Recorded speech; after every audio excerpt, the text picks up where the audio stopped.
Hello hello सम्पूर्णलाई स्वागत छ मेरो मिनी ब्लगमा।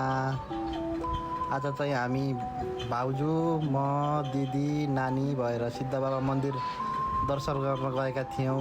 हामी जाँदाखेरि चाहिँ पानी परिरहेको थियो, भक्तजनहरूको एकदम राम्रै भिड थियो, रमाइलो थियो माहौल। पानी परिरहेको थियो, अगाडि पनि मान्छेहरू हुनुहुन्थ्यो। हामी जसरी तसरी पानीबाट ओत्तिँदै लाइनमा बसिरहेको थियौँ, रमाइलो भइरहेको थियो। यो सिद्ध बाबा मन्दिर चाहिँ पाल्पा जिल्लामा अवस्थित छ। बुटोल बजारबाट चाहिँ 15-20 मिनटमा सजिलै जान सकिन्छ। यहाँ चाहिँ यो सिद्धार्थ राजमार्ग अन्तर्गत बन्दै गरेको सोरुम पनि यहाँबाट देख्न सकिन्छ हामीले। मन्दिरमा चाहिँ बाँदरहरू आउने, भक्तजनहरूले चढाएको प्रसादहरू लैजाने भइरहेको थियो, रमाइलो थियो। पानी परेको थियो, शीतल थियो।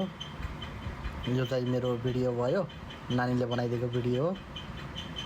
अनि भिडियो खिच्ने, फोटो खिच्ने। अब नानी र म चाहिँ पहिल्यै छिटो छिटो गरेर दर्शन गरिसकेको थियौँ। अनि बाउजूहरू चाहिँ बिस्तारै आउँदै हुनुहुन्थ्यो।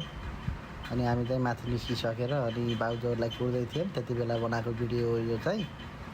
बाउजूहरू चाहिँ अब एकछिनमा तल आउनुहुन्छ, मूल मन्दिरबाट निस्किनुहुन्छ। अनि त्यो भिडियो पनि राखेको छु मैले। यो चाहिँ बाउजूहरू निस्किनु भयो। बाउजूहरू मूल मन्दिरबाट निस्किएर नरिवल फोर्दै हुनुहुन्छ। अनि हामी चाहिँ माथिबाट बाउजूहरूको भिडियो बनाएर अनि नानीले र मैले कुरिरहेको थियौँ।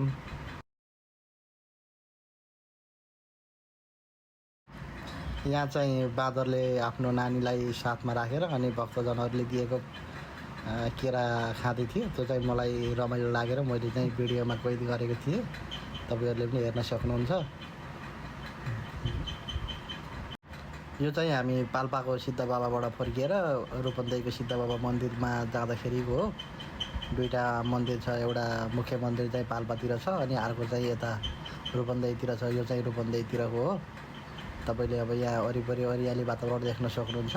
उताबाट फर्किने क्रममा हामी यो मन्दिरमा पनि पसेको थियौँ। Thank you for watching.